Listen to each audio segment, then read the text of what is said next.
My name is Madison Hayes, and I am 18 years old living in the city of Columbus, Ohio, which is a place that feels both huge and tiny at the exact same time, depending on who you are talking to and what kind of trouble you are in.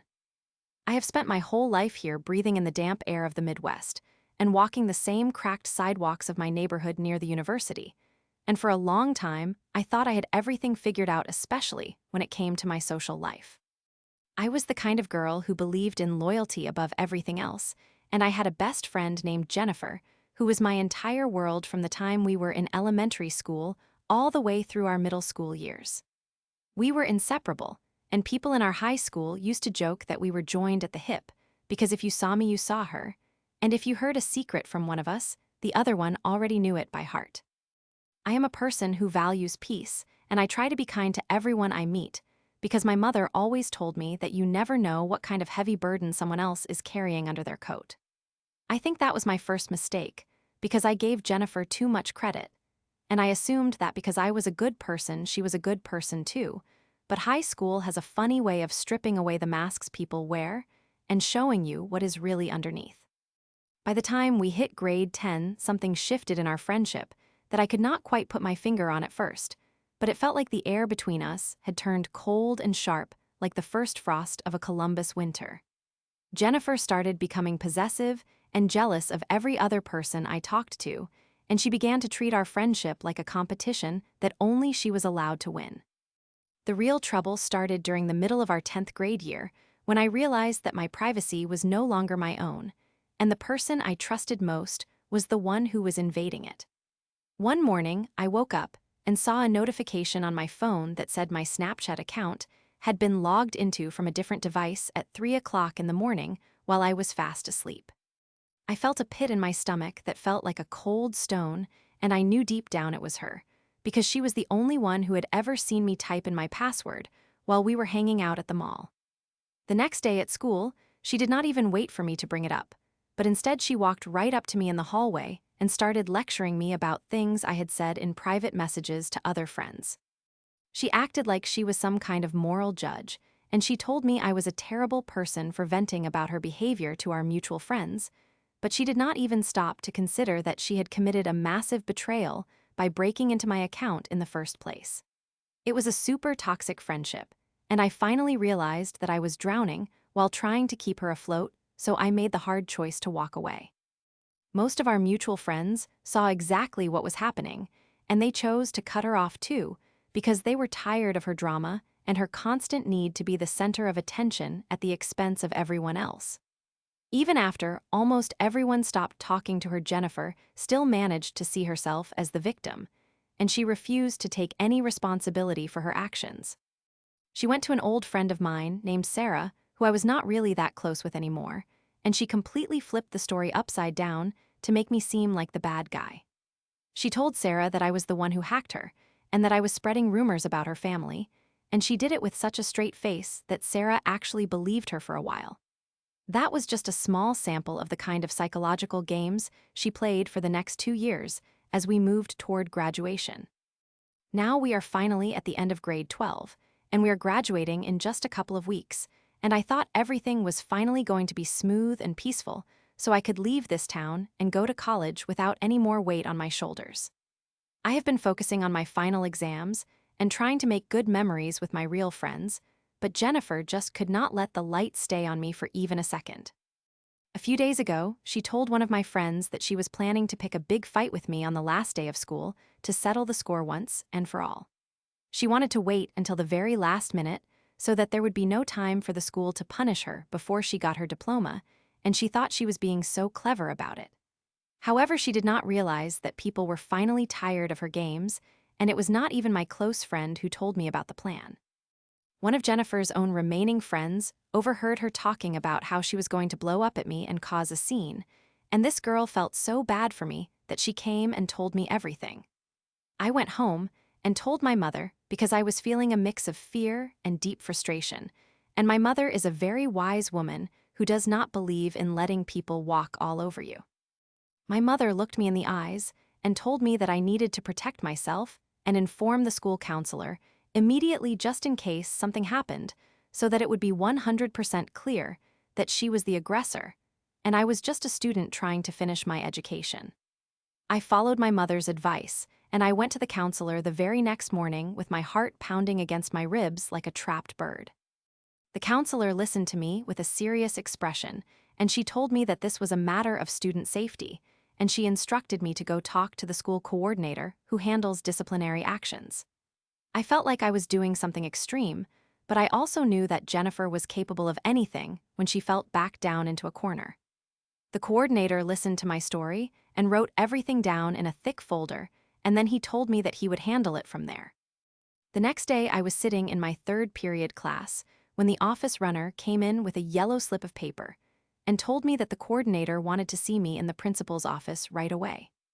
My hands were shaking as I walked down the long tile hallway past the lockers and the trophies, and when I walked into the main office, I saw Jennifer already sitting there in a chair looking smug like she thought she was in trouble for something minor that she could wiggle out of. Once the coordinator told the principal exactly what I had reported about her plan to start a fight, Jennifer's face changed instantly, and she let out this high-pitched squeak and said me, with a voice that sounded like a rusty hinge. She started emoting and putting her hands on her head like a dramatic actress in a soap opera, and she began swearing to the heavens that she never said those things to anyone and that I was just making it all up to ruin her graduation. She looked at me with eyes full of fake tears and asked me who told me such a lie because she wanted to know the name of the person who betrayed her. I did not back down, and I looked her right in the eyes and felt a surge of strength I did not know I had, and I said, so that you can go pick a fight with her too. The principal, who is a very stern man who does not like drama, leaned forward and agreed with me, saying that I did not have to reveal my sources to a person who was being investigated for threatening another student. We went back and forth for a long time in that office with Jennifer crying and screaming, and trying to play the victim like she always did, but the principal and the coordinator had seen this kind of behavior 1,000 times before. Finally, after being pressed with the facts and the timeline, Jennifer realized she could not lie her way out of this one, and she admitted to saying that on the last day of exams, she was going to blow off her steam in front of anyone in her way, once she guaranteed that her permanent file was safe from any marks. She tried to make it sound like she was just talking about being stressed, but the principal was not having it. He looked her dead in the eye and said that since she had made a verbal threat of violence, any negative event that might happen at the school for the rest of the year would be blamed on her. He told her that if there was a fight or a false fire alarm or even a roll of toilet paper thrown in the hallway, it would be pinned on her no matter who actually did it, because she had created a hostile environment. He told her that her graduation was now on a very thin line, and if she even breathed in my direction, she would not be walking across that stage to get her diploma in front of her family. We left the office, and I felt like a massive weight had been lifted off my chest, but Jennifer was a different story. The moment she got out of the sight of the principal, she completely broke down and started sobbing because she realized she had lost all her power, and she was now under a microscope for the next 14 days. A friend of mine named Chloe happened to be standing outside the office because she wanted to talk to the principal about a club event, and she heard everything through the door. When I got back to class, Chloe was already there, and she started telling everyone how Jennifer had been caught in her own trap.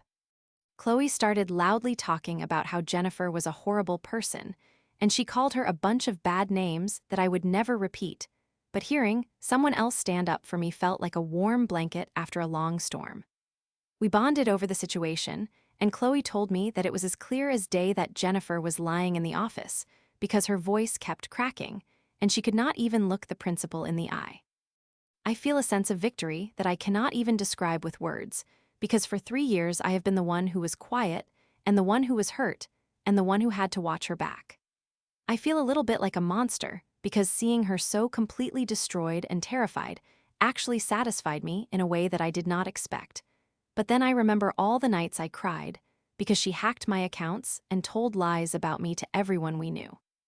This was not just about a fight on the last day of school, but it was about every single mean thing she had done since grade 10 finally coming back to haunt her. I am sitting in the library now writing this down, and I can see Jennifer sitting at a table across the room looking like she is afraid of her own shadow, because she knows that if anyone does anything wrong in this school, it is going to be her fault. I have a sense of peace now that I have not felt in a long time, and I know that I am going to walk across that stage and get my diploma with my head held high while she has to worry about every single move she makes. My mother was right that standing up for yourself is the only way to deal with a person who does not respect boundaries, and I am glad I did not just let her attack me on the last day. I am going to graduate as a person who knows her own value, and Jennifer is going to graduate as a person who learned that actions have consequences and that you cannot treat people like garbage and expect to get away with it forever.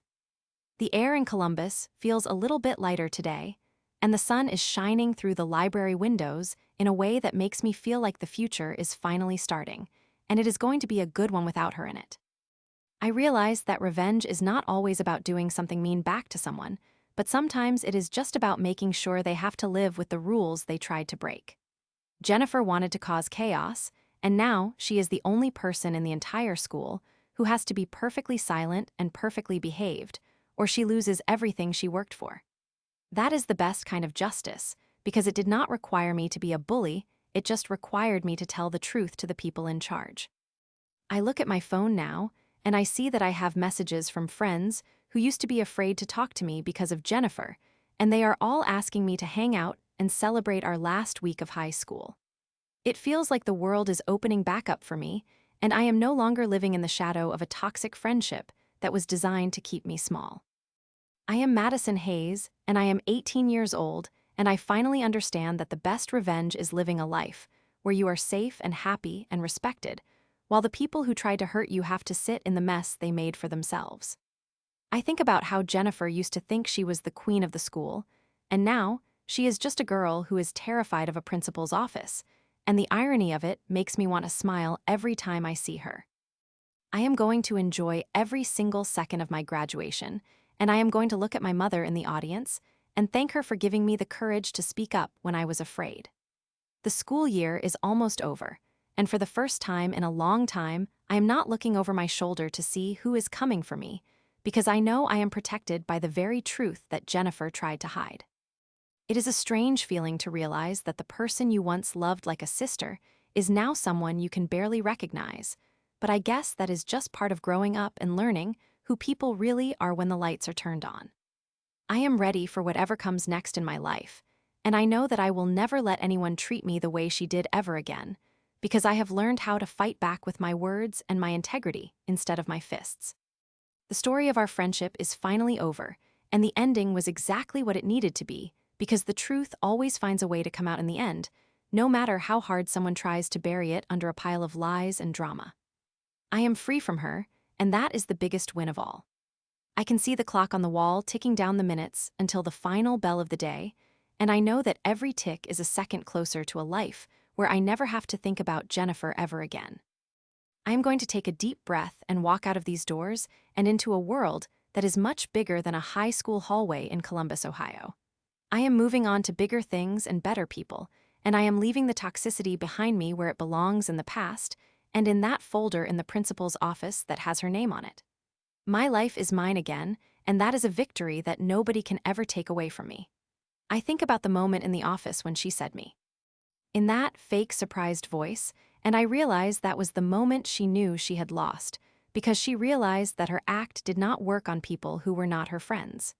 She could not manipulate the adults, and she could not manipulate the truth, and that was the final wall she could not climb over. It is a good lesson for me to remember as I go into the world that most bullies are only powerful when you are afraid of them, and the moment you stop being afraid and start using the system to protect yourself, they crumble like paper. I am glad I told the counselor, and I am glad I told the coordinator, and I am especially glad that the principal decided to put her on such a short leash. It is poetic that her own threat of blowing off steam became the very thing that is keeping her trapped in perfect behavior for the rest of the month. She wanted to go out with a bang, but now she has to go out with a whisper, and that is the most satisfying ending I could have ever imagined for this story. I am going to go find my real friends now, and we are going to talk about our plans for the summer and for college, and we are not going to mention her name once, because she no longer deserves a place in our conversations or our hearts. The sun is setting over the football field, and the sky is a beautiful mix of orange and purple, and I feel like everything is finally right in my world. I am Madison Hayes, and I am a survivor of a toxic friendship, and I am the winner of this battle because I chose to stand up for myself when it mattered the most. I am going to go home and eat dinner with my family and tell them how much I love them because they are the ones who stood by me when things were hard, and they are the ones who will be there when I start my next chapter.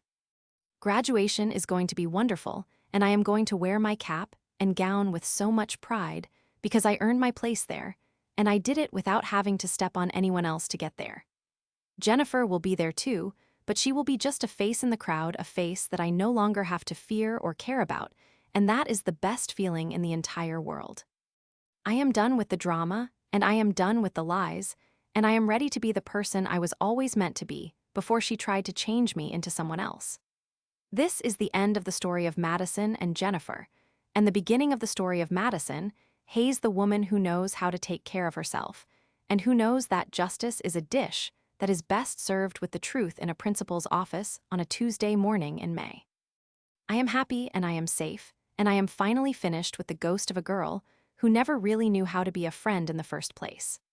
I look at the buckeye trees lining the parking lot, and I think about how they lose their leaves every year only to grow back stronger in the spring, and I realize that I am just like those trees, because I have lost the dead weight of a bad friendship, and now I am ready to bloom into something beautiful and strong. Life is good in Columbus, Ohio today, and I am going to make sure it stays that way by surrounding myself with people who love me for who I am and not for what they can get from me. I am a grade 12 graduate soon, and the world is waiting for me with open arms, and I am going to run into it without looking back even once at the girl who tried to pull me down. I have won, and the feeling is better than anything I could have bought at a store or found in a textbook. It is the feeling of being free. I think about the friend who told me about Jennifer's plan, and I realize that there are good people everywhere if you just look for them and stop focusing on the ones who want to hurt you. That girl did not have to tell me anything, but she chose to do the right thing, and that gives me hope for the future and for the people I will meet in college. I am going to make sure I thank her again before we leave this school for good, because she was the one who gave me the final piece of the puzzle I needed to protect myself. We are all moving on soon, and the halls of this high school will be filled with new students who do not know our names or our drama, and that is exactly how it should be because we are outgrowing this place and becoming the adults we were always meant to become. I am proud of myself, and I am proud of the way I handled this situation, and I know that I will look back on this moment years from now and be glad that I stood my ground. The story is over, and the victor is the one who spoke the truth, and that is a lesson I will carry with me for the rest of my life. I am Madison Hayes, and I am finally free of Jennifer, and that is all I ever really wanted in the end. I can hear the janitor's keys jingling in the hallway as he starts his evening shift, and I realize that it is time for me to go home and start my life. I am walking out of the library and out of the front doors and into the fresh air of the early evening, and I am not looking back because the future is ahead of me, and it is bright and clear and full of promise, and I am going to enjoy every single moment of it without any fear or any doubt about who I am or what I am worth. I am a strong young woman, and I have the whole world at my feet, and I am going to make the most of it starting right now. The revenge is complete, and the peace is restored, and I am ready for my new normal to begin today and stay forever. It is a beautiful day to be alive in Columbus, and an even better day to be me. I see Jennifer one last time as she walks to her car with her head down and her shoulders slumped, and I do not feel anger or sadness anymore. I just feel a quiet sense of relief that she is no longer my problem to solve. I turn my key in my own car, and I turn up the music, and I drive away from the school and away from the past and into the golden light of the setting sun, and it feels like the best day of my life so far, and I know there are many more just like it waiting for me over the horizon.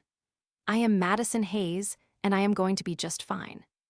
Actually, I am going to be more than fine. I am going to be great, because I have learned the most important lesson of all, which is that you are the only one who can truly protect your own peace. And once you learn how to do that, nobody can ever take it away from you again.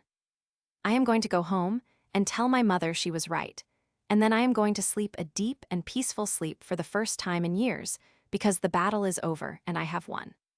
The end of grade 12 is here, and I am ready to graduate with honor, and with a heart that is full of joy instead of fear.